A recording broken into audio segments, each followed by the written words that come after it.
Assalamualaikum warahmatullahi wabarakatuh. Selamat siang teman-teman semua. Selamat siang, Bu. Bagaimana kabar teman-teman hari ini? Baik, Bu.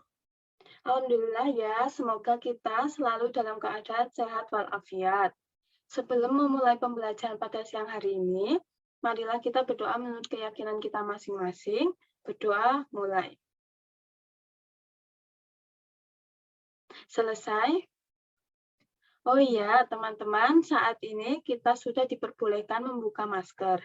Jadi, peraturan wajib memakai masker sudah dilonggarkan ya teman-teman semua. Tetapi begini Ibu jelaskan, masuk pelonggaran tersebut bukan berarti kita diperbolehkan mencopot masker di tempat umum.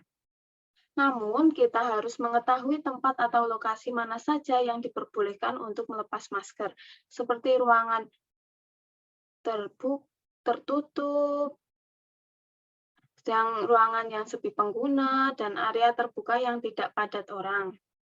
Jadi, tetap ya teman-teman, jika kita berada di tempat yang sesak orang atau berkerumun, kita tetap harus memakai masker. Harapannya agar kita tetap terhindar dari virus tersebut. Oke, lanjut saja ya teman-teman. Ibu akan mempresentasi terlebih dahulu. Yang pertama, Alvina Nursafa. Hadir, Bu. Yang kedua, Diah Noviana. Hadir, Bu. Yang ketiga, Nadifa Sania Dristi. Hadir, Bu. Yang keempat, Rani Dwi Aprianti. Hadir, Bu. Sudah hadir semua ya teman-teman, sudah lengkap. Selanjutnya, ada yang tahu materi yang akan kita bahas pada hari ini?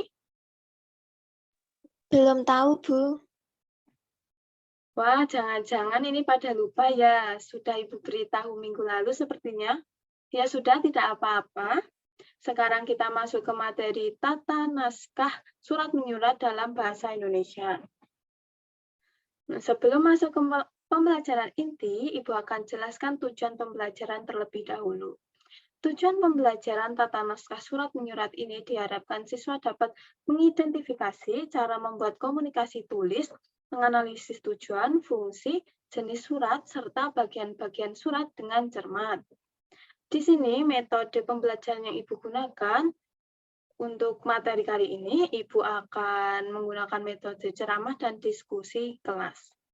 Nah, untuk teknik penilaian, Ibu akan menggunakan nilai keaktifan siswa serta ulangan harian, pilihan ganda, dan isai. Untuk pengenalan materi, ada yang ingin ditanyakan?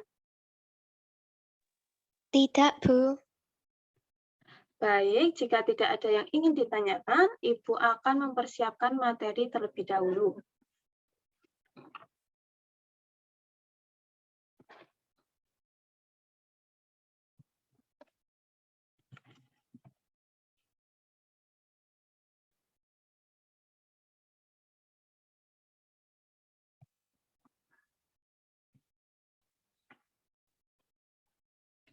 Teman-teman, sekarang langsung saja masuk pada pembahasan materi.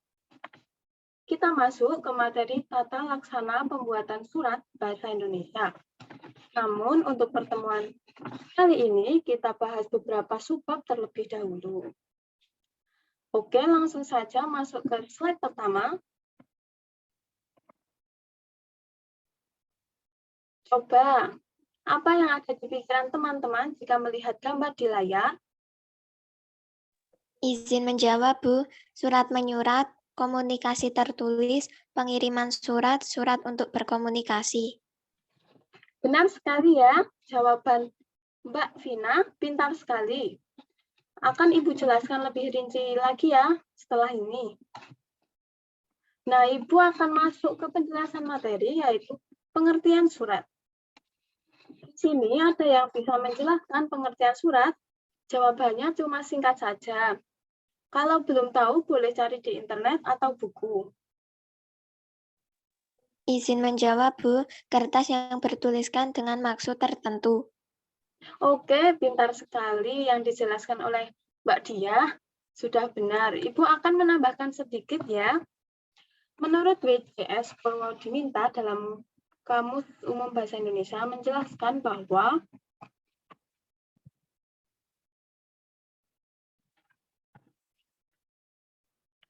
surat adalah kertas yang bertuliskan secara umum. Dapat dikatakan bahwa surat adalah alat untuk menyampaikan suatu maksud tertentu.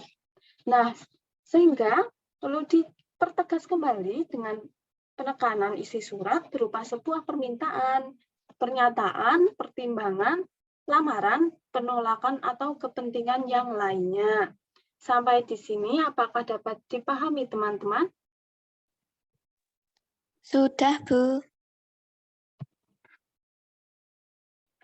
Baik, selanjutnya kita masuk ke materi tujuan penulisan surat. Di sini ada yang mau menjawab tujuan penulisan surat. Bisa dilihat dari pengertian tadi, coba dianalisis sendiri. Saya izin menjawab.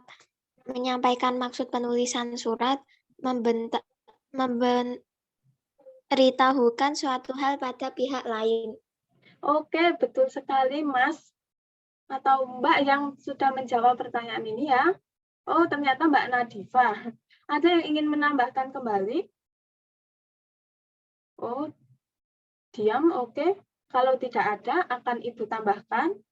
Nah, tujuan dari penulisan surat adalah yang pertama, memberikan atau menyampaikan informasi dan penjelasan kepada pihak lain. Yang kedua, menerima atau mendapatkan informasi, penjelasan, tanggapan, balasan yang disampaikan. Yang ketiga, yaitu memperlancar arus informasi, sehingga informasi yang diterima jelas dan tidak salah pengertian. Yang selanjutnya, pasti mudah ya teman-teman, kalau materi surat menyurat itu, teman-teman cepat memahami. Sampai di sini ada yang ingin ditanyakan kembali teman-teman? Tidak, Bu. Baik, sepertinya mudah ya teman-teman. Selanjutnya, langsung saja ke materi syarat surat. Nah, di sini ada 5 aspek. Yang pertama, memahami prosedur surat menyurat. Yang kedua, memahami segala permasalahan yang akan ditulis. Yang ketiga, memahami teknik menulis yang baik. Yang keempat, memahami penggunaan tata bahasa dalam surat menyurat. Yang kelima, memahami posisi penulis dan penerima surat. Nah, di sini cukup mudah dipahami ya teman-teman. Selanjutnya, langsung saja masuk ke materi akibat gangguan komunikasi. Terutama gangguan komunikasi tertulis ya teman-teman. Nah, akibat yang ditimbulkan oleh gangguan komunikasi, yang pertama yaitu warta yang dikomunikasikan tidak sampai atau terlambat sampai ke tujuan. Yang kedua, warta yang dikomunikasikan tidak dipahami oleh si penerima. Yang ketiga, penerima salah menafsirkan isi surat. Akibatnya, salah mengambil sikap atau keputusan. Yang keempat, warta tidak ditanggapi sebagaimana mestinya, atau mungkin tidak ditanggapi sama sekali. Nah, di sini, dalam penulisan surat pasti terdapat gangguan atau hambatan, tetapi sangat kecil untuk terjadi gangguan tersebut. Sehingga dalam suatu kantor, organisasi, setiap pegawai dan pimpinan harus terampil dalam membuat surat menyurat. Kemudian sampai di sini ada yang ingin ditanyakan teman-teman? Tidak, Bu. Baik, langsung saja masuk ke materi selanjutnya yaitu fungsi surat. Ada yang bisa menyebutkan fungsi surat? Kalau menjawab pertanyaan pasti mendapat nilai tambahan ya teman-teman. Siapa yang mau? Saya, Bu, sebagai perwakilan organisasi, Bu. Betul sekali jawaban Mbak Diva, pintar sekali. Tetapi masih ada beberapa fungsi lain ya. Yang pertama akan Ibu jelaskan, yaitu sebagai alat bukti tulis yang autentik. Contohnya seperti surat perjanjian.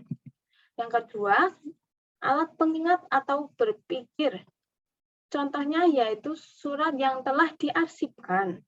Yang ketiga yaitu dokumentasi historis. di mana surat contohnya yaitu surat dalam arsip yang lampau, yang sudah zaman dahulu. Yang kemudian pedoman atau dasar bertindak. Yaitu contohnya, yaitu surat keputusan, surat perintah dari perusahaan atau dinas. Yang kelima, yaitu jaminan keamanan. Contohnya seperti surat keterangan jalan yang dipergunakan dalam surat perusahaan atau surat dinas. Yang keenam, yaitu duta atau wakil organisasi. Yang terakhir sebagai barometer kemajuan kantor, yaitu mengukur kesuksesan dalam kemajuan kantor. Yang selanjutnya yaitu mudah dipahami ya teman-teman sampai sini. Kita masuk ke jenis-jenis surat. Biasanya teman-teman kalau sampai materi ini sering terbolak-balik dan bingung. Jadi langsung saja Ibu jelaskan ya. Yang pertama, menurut sifatnya. Nah, menurut sifatnya ini terdapat surat pribadi yang dapat dibedakan menjadi surat pribadi yang sifatnya kekeluargaan, persahabatan, dan perkenalan. Yang kedua yaitu surat setengah resmi, misalnya surat lamaran kerja. Nah, berikut ini contoh dari surat pribadi dan semi resmi. Ini surat dari untuk teman sendiri dan ini surat untuk lamaran pekerjaan. Selanjutnya yaitu surat dinas, surat yang isinya menyangkut segi kedinasan. Berikut ini contoh dari surat tersebut, surat dinas ya teman-teman. Nah, perbedaan dari surat pribadi dengan surat dinas terletak pada isi surat. Surat pribadi berisi masalah perorangan, baik masalah keluarga, atau dengan pihak lain, sedangkan surat dinas berisi masalah yang menyangkut kedinasan serta berhubungan dengan masalah pemerintahan. Nah, selanjutnya, surat sosial.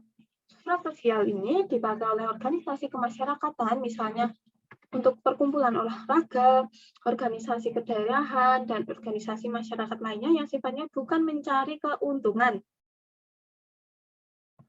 Ya, seperti ini contoh dari surat sosial.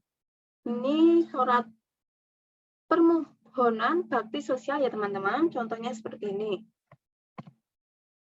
Oke, lanjut saja. Kemudian surat niaga atau surat bisnis adalah surat yang memuat persoalan niaga yang dibuat oleh suatu badan perusahaan atau perdagangan. Berikut ini contoh dari surat niaga tersebut. Nah, ini surat penawaran barang ya dari pihak penjual ya kepada pihak pembeli. Oke, langsung saja. Yang kedua, menurut wujudnya. Yang pertama yaitu surat biasa. Surat biasa adalah surat yang penulisannya tidak menggunakan lembar khusus. Cukup kertas surat biasa dan pengirimannya tidak pada kesempatan pertama karena tidak memakai biaya pengiriman kilat atau kilat khusus. Contohnya, surat perkenalan, surat keluarga, surat ucapan selamat seperti ucapan selamat melahirkan, menikah, menempati kantor baru. Kemudian selanjutnya, surat memo. Surat memo atau memorandum adalah surat yang dipergunakan untuk komunikasi secara tertulis di lingkungan kantor atau organisasi. Itu sendiri dan sifatnya informal. Umumnya isinya berupa pemberitahuan, permintaan, atau hal lain.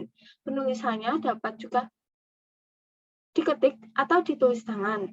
Memo umumnya singkat, isi memo tidak lebih dari 10 baris. Memo dibuat oleh atasan kepada bawahan dan sebaliknya atau antar pejabat yang setingkat. Selanjutnya ya begini contoh dari surat memo. Isinya singkat, padat, dan jelas. Oke, lanjut saja ke surat telegram atau surat kawan. Telegram berasal dari kata tele yang berarti jauh dan gram berarti tanda atau bentuk. Dengan kata lain, telegram berarti pemindahan tulisan dengan bantuan pesawat telegraf dalam jarak jauh. Ciri berita telegram adalah kalimat yang singkat. Contoh surat telegram seperti ini ya teman-teman. Oke, selanjutnya masuk saja ke kantor pos. Kartu pos maksud saya ada kartu pos adalah segala macam surat yang ditulis di atas karton yang berukuran 15 x 10 cm yang disahkan pemakaiannya oleh perum postal. Ukuran kartu pos demikian terbatas sehingga dalam penulisan berita harus singkat dan tidak rahasia karena pengiriman kartu pos tidak menggunakan sampul khusus. Nah, berikut ini contoh dari kartu pos ya teman-teman. Nah, dari penjelasan tersebut masih ada materi yang belum dipahami, teman-teman? Boleh bertanya? Saya masih bingung, Bu. Surat telegram itu seperti apa penggunaannya? Baik, langsung saja saya jawab ya. Surat telegram ini sekarang sudah jarang dipakai lagi ya teman-teman. Tergantikan oleh email dan media lainnya. Untuk telegram dinas pemerintahan semua menggunakan huruf besar. Sedangkan untuk telegram swasta menggunakan huruf kecil biasanya. Berita telegram ini ditulis pada sehelai belangko telegram yang telah disediakan oleh kantor telegram. Belangko tersebut bisa diisikan oleh petugas kantor telegram atau ditulis sendiri oleh pengirim berita. Sampai di sini sudah dapat dipahami, teman-teman? Sudah, Bu. Terima kasih. Sama-sama, Mbak Vina. Oke, langsung saja masuk ke materi selanjutnya. Yang ketiga, menurut prosesnya. Yang pertama, yaitu surat sangat segera atau kilat. Surat sangat segera ini adalah surat yang memerlukan penyelesaian sangat segera. Surat ini harus didahulukan dari surat-surat lainnya, baik dalam proses pembuatan maupun proses pengirimannya. Yang kedua, yaitu surat segera. Surat segera adalah surat yang memerlukan penyelesaian dengan segera, tapi tidak sesegera surat kilat. Bila dikirim dengan via pos, biaya perangko surat ekspres tentu lebih besar dari perangko surat biasa. Yang ketiga, yaitu surat biasa. Surat biasa adalah surat yang diperlakukan secara biasa dan tidak diistimewakan. Selanjutnya, yaitu menurut keamanannya. Yang pertama ada surat sangat rahasia. Surat sangat rahasia adalah surat yang berisi dokumen penting yang berhubungan dengan rahasia atau keamanan negara. Surat ini ditandai dengan kode SRHS atau singkatan dari sangat rahasia. Cara pengiriman surat sangat rahasia berbeda dengan pengiriman surat biasa. Surat dikirim dengan memakai 3 sampul. Sampul pertama dan kedua ditulis dengan alamat lengkap dan masing-masing lem. Sebaliknya, penulisan alamat tersebut dilengkapi dengan UP untuk perhatian, dan nama jabatan harus langsung menerima surat tersebut dan masing-masing sampul ditulis dengan kode sangat rahasia. Sampul ketiga hanya ditulis dengan alamat seperti surat biasa, tidak diberi kode dan tidak dilem. Baik, sampai di sini ada yang ingin ditanyakan? Tidak, Bu.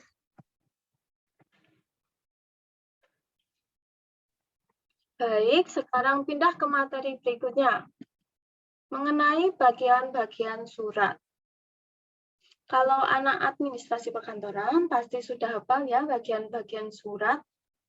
Seperti dari mata pelajaran kearsipan, pasti akan bertemu dengan surat. Serta mata pelajaran lainnya pasti bertemu dengan surat. Jadi, di sini Ibu akan menjelaskan secara singkat saja bagian-bagian surat. Yang pertama yaitu kop surat.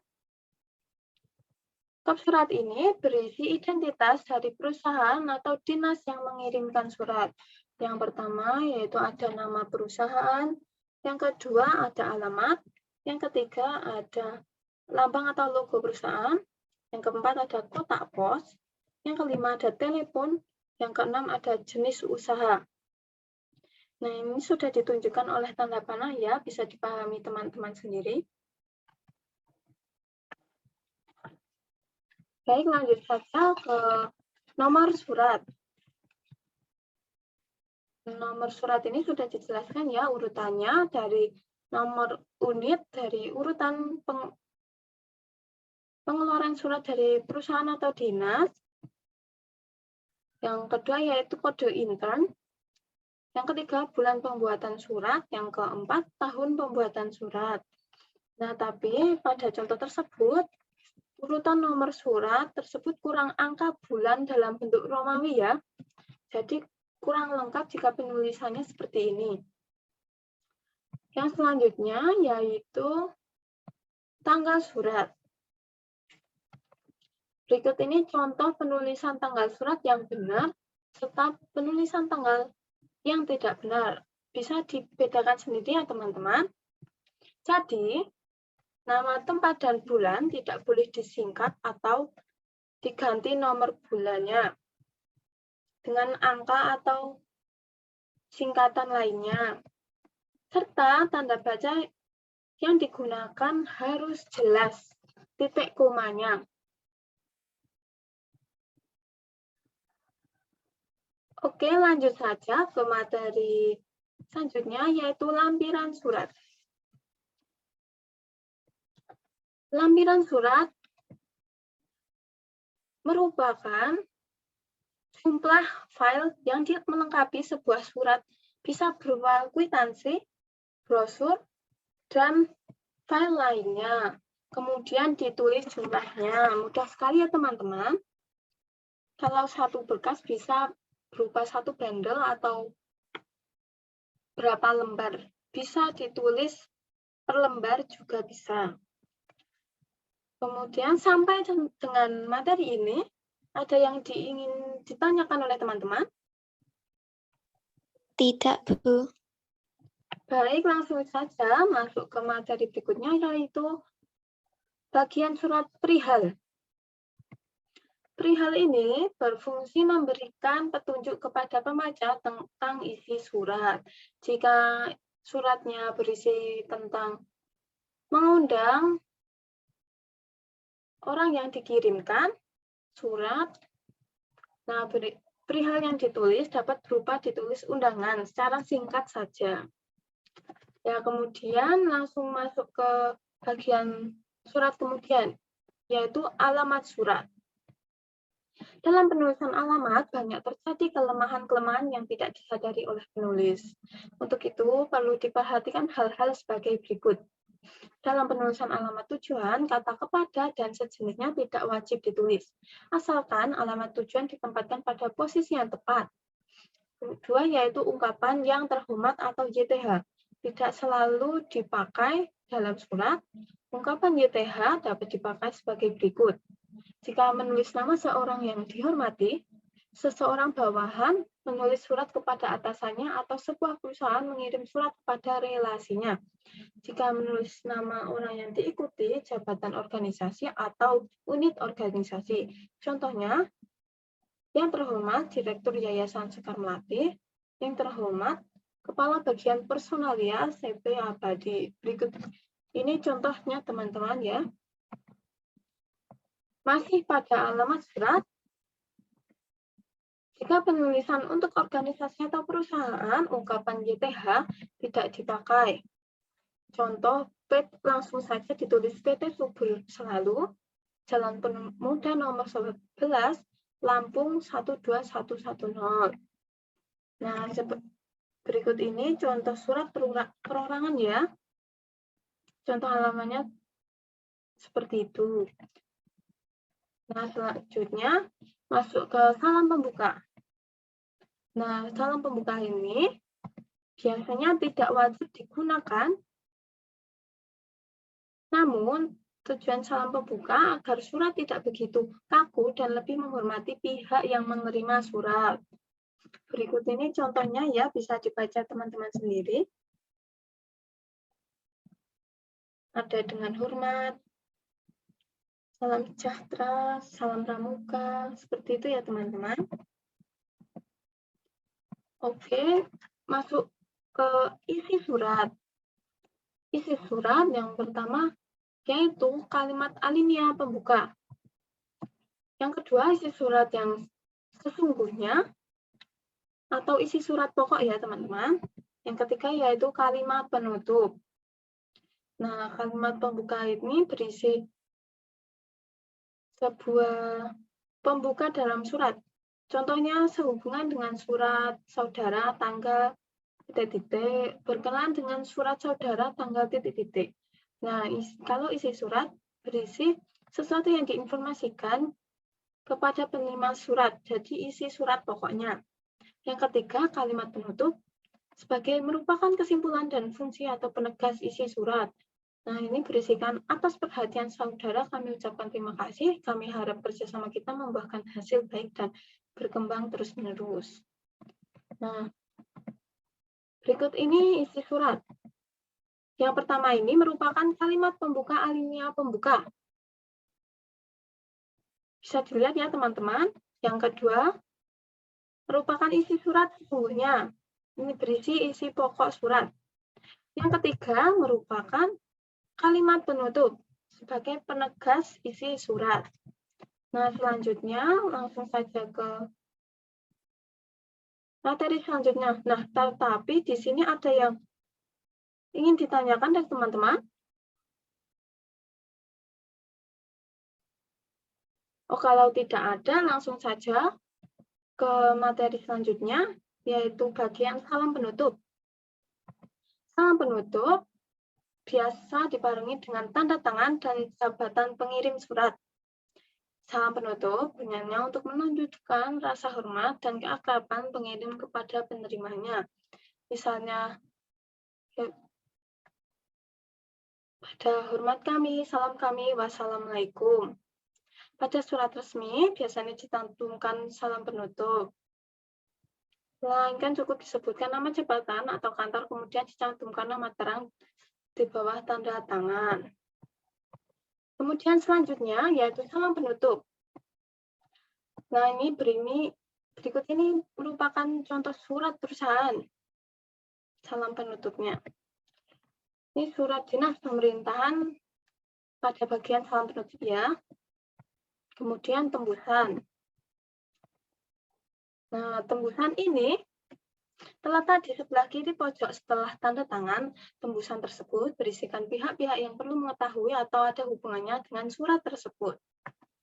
Nah, mudah dipahami ya teman-teman. Lanjut saja pada bagian inisial.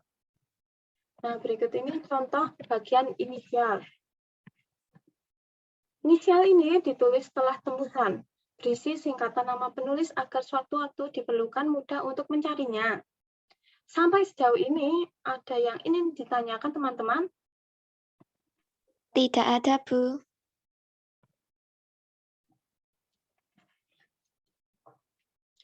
Baik teman-teman semua, alhamdulillah penjelasan yang Ibu sampaikan sudah dapat dipahami. Dilihat dari teman-teman dapat menanggapi penjelasan pertanyaan yang Ibu berikan.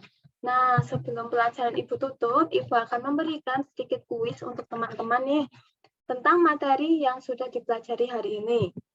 Berikut ini kuis yang Ibu berikan. Di sini teman-teman tinggal mengisi nama bagian surat yang ditunjuk oleh nomor tersebut. Ini ada nomor yang isinya beberapa bagian sehingga harus lengkap menjawabnya. Kuis sistemnya cepat-cepat didapat, jadi kalau menjawab salah maka tidak akan diulang lagi. Untuk siswa yang menjawab benar akan Ibu berikan nilai tambahan. Baik, nomor 1 ada yang ingin menjawab? Saya, Bu. Baik, segera dijawab.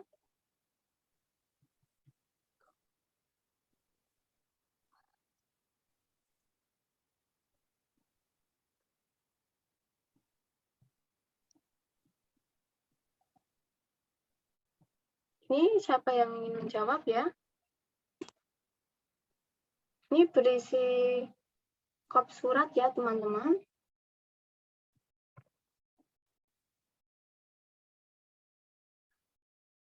Nah, kemudian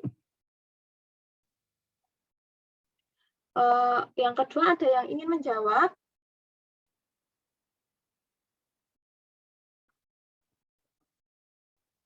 Saya, Bu.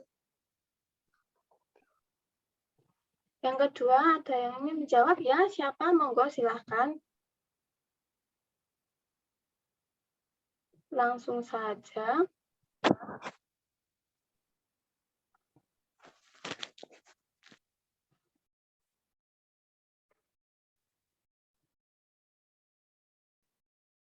Yuk, siapa?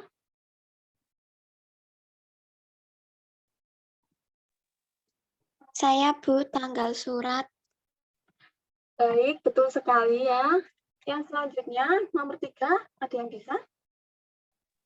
Saya, Bu, nomor lampiran perihal. Oke, pintar sekali. Selanjutnya, nomor 4, siapa yang menjawab? Saya, Bu, alamat surat. Oke, pintar sekali. Selanjutnya, nomor 5. Saya, Bu, bagian isi surat. Oke, pintar sekali. Selanjutnya, nomor 6. Salam penutup dan nama terang. Oke, pintar sekali. Selanjutnya, ada yang ingin menjawab nomor 7 yang terakhir? Saya, Bu, tembusan. Oke, pintar sekali ya teman-teman. Besok dipelajari lagi materinya. Yang belum kebagian untuk menjawab kuis pada hari ini, lain kali akan Ibu buatkan dengan materi yang lainnya. Di sini ada yang ingin menyimpulkan materi pada hari ini. Yang bisa menjawab akan Ibu berikan nilai tambahan. Ayo, siapa yang bisa menyimpulkan? Saya izin menjawab, Bu. Surat merupakan kertas yang bertuliskan dengan maksud tertentu agar mendapatkan informasi dari pihak lain. Baik, betul sekali yang dijelaskan Mbak Diva. Ibu akan menambahkan kesimpulan dari Mbak Nadifa. Dari pembelajaran hari ini, maka dapat disimpulkan bahwa surat merupakan alat untuk menyampaikan suatu maksud secara tertulis, dengan tujuan menerima suatu atau mendapatkan informasi, penjelasan, atau tanggapan yang ingin disampaikan. Namun tetap harus menggunakan prosedur dan teknik menulis yang baik, agar tidak mengakibatkan terjadinya gangguan komunikasi. Nah, dari penjelasan yang Ibu sampaikan hari ini, ada yang ingin ditanyakan kembali? Tidak, Bu. Baik, pesan Ibu, teman-teman harus mengulang kembali materi yang dibahas hari ini, supaya materi yang sudah diberikan tidak cepat lupa, serta harapannya teman-teman lebih menguasai materi di kemudian hari. Jika dirasa cukup, maka untuk pertemuan hari ini Ibu cukupkan. Untuk materi minggu depan masih berkaitan tentang praktek untuk pembuatan surat dalam bahasa Indonesia. Pembuatan surat ini, teman-teman bisa membaca materi terlebih dahulu, serta Ibu berikan PR LKS halaman 96 uji kompetensi 1, dikerjakan pilihan ganda dan esainya. Kemudian dicocokkan pertemuan minggu depan. Jadi jangan lupa dikerjakan ya teman-teman. Baik, sebelum Ibu tutup, marilah kita berdoa menurut kepercayaan kita masing-masing. Berdoa mulai.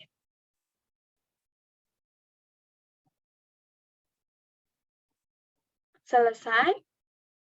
Terima kasih semuanya teman-teman yang telah mengikuti pembelajaran pada hari ini. Wassalamualaikum warahmatullahi wabarakatuh.